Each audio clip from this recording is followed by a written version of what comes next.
So, Technical Thursdays, we're back. It's been a while. We're going to talk about Polkadot. We're going to talk about Cardano and Chainlink because why not? So, welcome to the channel. If you are new, subscribe, hit the bell button, like, and leave a comment. Appreciate all the love. Almost at 30,000 subscribers, which is absolutely incredible. So, news on the channel as well, just to give you a pointer. As of tomorrow, yeah, I'm nervous about this a little bit. We're going live. Every single Friday, we're going to go live in the afternoon, so roughly around about 2 p.m, 3 p.m. UK time. So whatever time that is for you guys, if you're in America, if you're in Australia, probably asleep in Australia to be fair. But they will be going on the channel as well, so you can catch up with it, whatnot.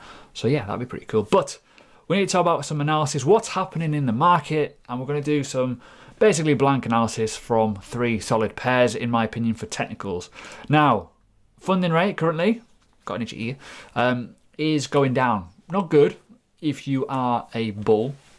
So this is kind of normal anyways, realistically. When you look at the market, when you look at funding rate, especially on the derivative exchanges, essentially these can move the market because we've had a big push in the last few days and it's going to pull back. Realistically, things are going to start pulling back a little bit. Natural progression, profit taking, whatever.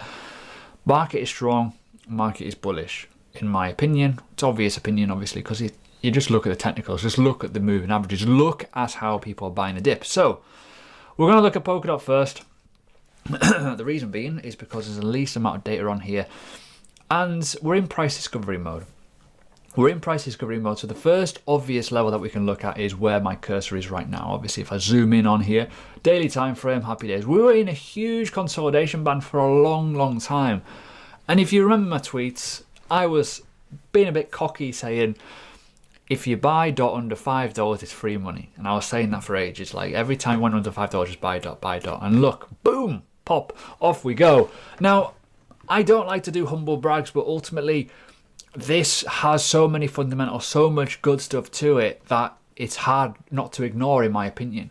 Check out all the content on Polkadot in terms of how it works, the sharding elements and the parachains and the bonding and all kinds of stuff. There's a lot of information that will indicate a price rise because of the utility of the token and how it works. I feel, personal opinion, that this is going to pull an Ethereum 2017 move on us very soon. I think we're going to carry on going up and it's going to get a lot of eyeballs. It's going to melt people's faces. A lot of people were telling me this was overvalued when it first came out. I was like, no chance, not a chance. This at $6, whatever Satoshi rate it was, I was like, this is not overvalued. This is literally, it was like 4 billion market cap, sorry. It's like, this is king. This could be easily 40, 50, even higher. So let's look at some analysis. So first analysis we're going to look at, obviously, consolidation was king. And with flew past so many levels. So if I go to the weekly time frame here, we haven't got much data, and I do apologize for the lack of their data, but that's just the way it is. We've kind of got to go into the daily time frame to look at things. So when we look at this impulse move completely, it pulled right into a perfect level and grabbed so much liquidity. It didn't even close. Technically, you wouldn't even argue that as a closure, just about on that 382 support level was held. So that is like the ultimate fundamental level of, you know, dippage that we got, roughly that $8 kind of level, which is decent in fairness, right? And as I say, I was telling people, buy Polkadot, it's decent. Moving on to the extensions though, I feel that we are going to go up to these levels. We've already tapped and turned around on the nose on the 0.27, so that's obviously key, but this is price discovery mode. This is interesting. We're going to be going off percentages now. We cannot say where the top is, where the bottoms are, because ultimately we've never been there before. We don't know where people are going to put their sell orders, their profit levels. So this is literally it. That is all we can do. We can add more extensions if we so wish to. We can look at other variations of this, but we've got to look at the facts here. This is in price discovery mode. People will be taking profits. People will be panicking a little bit because, oh my God, it's gone up so much. It's so aggressive. But understand this. This is strong. This is good. This is great for the market. It's also good for the dominance, which is obviously one thing is why I've covered these 3. The 3 high caps. Dominance chart will start coming down with the Bitcoin levels. So that'll be interesting. So these are some levels to look at, obviously. If you want to buy the dip, we're going to probably look at this $10 level. In my opinion, will be probably the obvious level of structure. But another level that I want to look at as well is where can we go with other extensions? Where's the confluence? Now, this is the only thing as well we could look at. Obviously, you got here, it's on these other extension levels, but we could add more extension levels if we so wish to. But this is a small move. This is all the data we've got. We don't have much data. So we've got to be respectful of that. So if I go into my Fibonacci here and literally start adding additional levels, so you can add additional structure levels, so there will be weird colors, but let's just see how far this can go in the realm of maths. And this is what you've got. That is literally all you've got. So that's where percentage levels will be for people who are using the full extensions. Yeah, happy days. Not the greatest bit of technical analysis, but that's all we've got, I'm afraid. Price discovery mode, great, win it. And yeah, in my opinion, I think we will turn around at some point. But when we're looking at the grand scheme of things and looking at where things can go, if we are going to turn around eventually over the course of like the next few days, which in my opinion, I think we will, we're going to be looking at an obvious kind of turn from this impulse wave going down and most likely testing, in my opinion, that $10 level. I'm going to remove all those extensions in a minute. But hey, it's looking all right, isn't it? So that's Polkadot. Simple as you like. In my opinion, I think we've hit a nice little ceiling. We could probably blast through it though. If we do blast through it, expect $14 and then maybe even higher than that. But we've got to get some data. We haven't got much structure up here. So who knows what can happen. It can go absolutely turbo. Let's talk about Cardano. We're going to do this on the BTC chart because I've not done it on this one. The reason why I did it on this is because it's more simple. With Polkadot, a bit of a mixture. We're doing it in USD values, but ultimately for me, Polkadot chart looks like dog shit on the BTC pair, and it's really, really hard. But let's look at BTC version of Cardano. It's looking all right, you know. Yeah, it's been a bit of an aggressive downtrend. We can look at the weekly time frame on this as well, and you can see here, obviously, it's been a lot higher. But when we start looking at this impulse going down, I feel we're going to turn around. And when you look at the fact that there's a bullish divergence just about appearing here, if that can move and it makes life a bit easier, there we go. So when you start looking, fuck my life, there you go. That is a bullish divergence. Obviously, that's irritating, man. So it's looking quite good for a potential reversal. So what I'm looking at here is this. So I'm looking at that. I feel that we're going to retrace this entire move from here. This drop from July, which is quite a way away, but I think we're going to go higher than that. We're going to find some nice new extension levels, which is obviously up here. Obviously, we've got other extensions if you so wish to.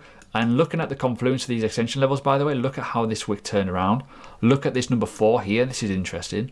Look at the way that we've been penetrating in and around with the wicks on that level. Yeah, crazy. I'm going to remove those because it's going to irritate you, isn't it? Yep, probably. Anyways, with that, I feel that we are going to retrace a good number on Cardano. I think it's a strong one. It's strong because of the fundamentals due to what's coming up next.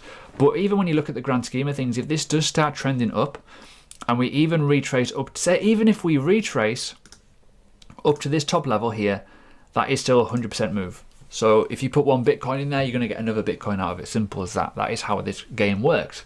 If you have that in, you know, your bag. If you want to look at longer term, and we will in a second, it could get quite scary in terms of where it can retrace. But if we're looking at the short term, we're going to retrace this drop, in my opinion. We've got a bullish divergence, on the RSI. It's looking quite good.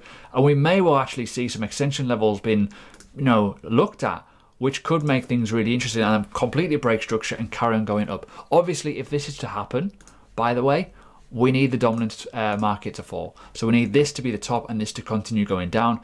If this does continue going down towards 57 levels and even lower than that, potentially down to 52, you're going to start seeing those Satoshi values in your Cardano chart essentially looking incredible, looking very, very good, in my opinion. So be careful with what you buy and when to buy.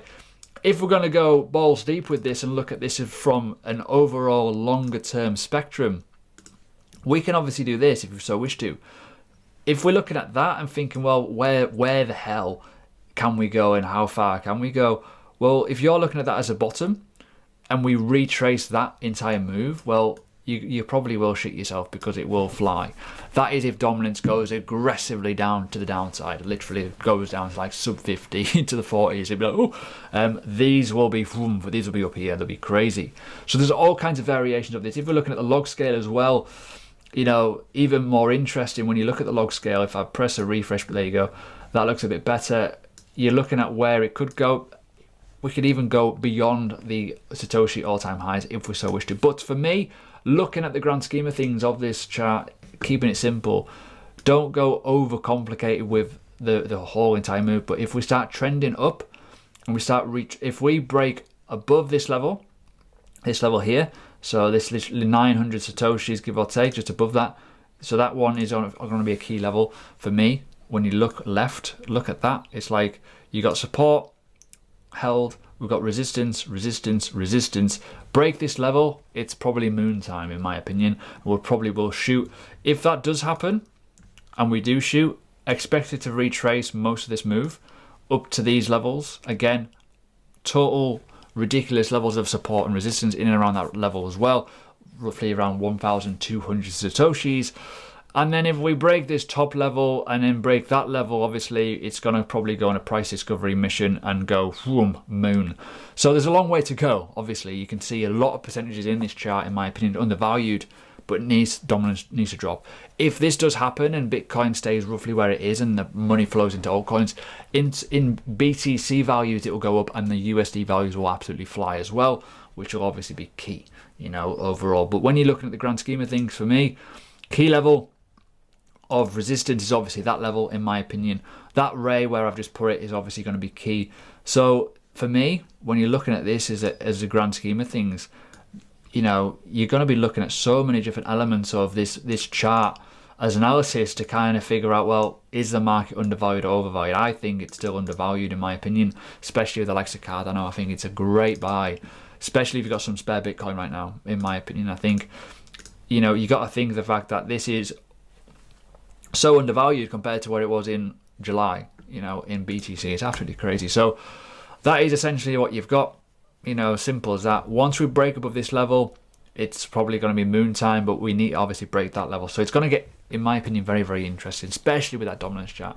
Moving on to the last one, Chainlink. We'll look at USD prices on this one, and we'll do a naked analysis again, because this is probably all changed now. We don't have much data in terms of like overall grand scheme of things, because it's only been on Binance, since 2019. It's not the greatest bit of data in the world, but in my opinion, I think this has got a long way to go in USD prices as well. So I'll look at the BTC pairing as well in a second. Actually, I'll do that right now just so you can see it. Just to give you an idea, because I think this is majorly undervalued as well in Satoshis. As you can see, it's just been melting. It's just melting. It's going to pop at some point, and when it pops, USD prices will pop. But we'll do analysis on the USD side of it just to make it easy. But like I say, with the correlation between the dominance chart, if this starts going up and Bitcoin stays stable, you're going to be making USD anyway. It's going to be catching up. So what we got is this. Simple, right?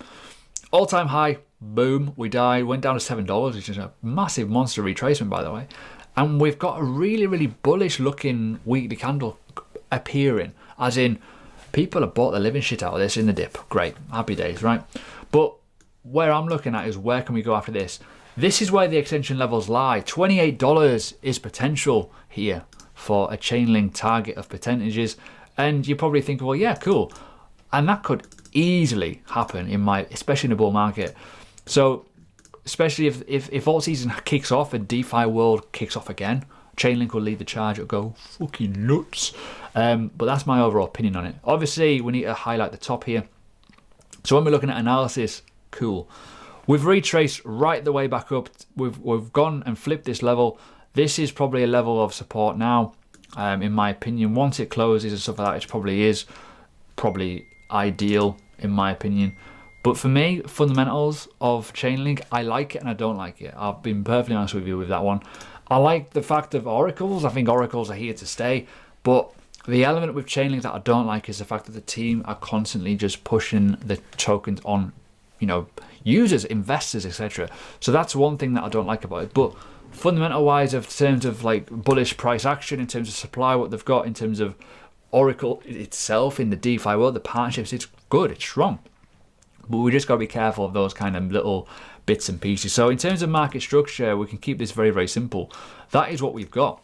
Literally that. And if we're looking at Fibonacci levels, it's kind of like perfect, really, in my opinion. So you got literally, if we do that again, we've got that entire bottom area. This is going to be a nice little area, but The reason why I put that there is because of body closure. There's been multiple taps in and around that zone, so that's key. But I do feel that we are going to start going beyond all-time high soon and send it. You know, in my opinion, I think it's going to get sent very, very soon. When you start looking at overall other elements of this, it's been so undervalued, and it's going to get very, very interesting in my opinion.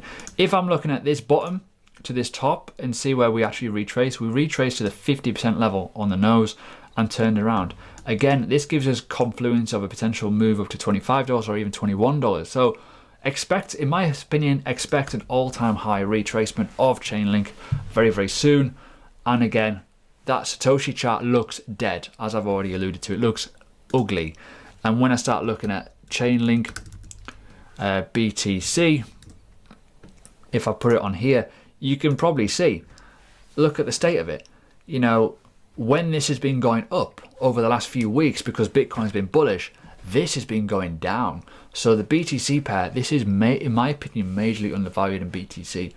This could get sent very, very soon. So, analysis done. Hope you enjoy. But yeah, tomorrow I'll be live. I'll do certain stuff like this live. We'll do a bit of a Q&A, sort of like just talk about analysis. Probably do a Bitcoin analysis, Ethereum analysis, whatever. But if you guys want to put stuff on the comments, which I'll probably have on that screen, I'll go over certain things. I'll give you my opinions on certain things as well. So, enjoy.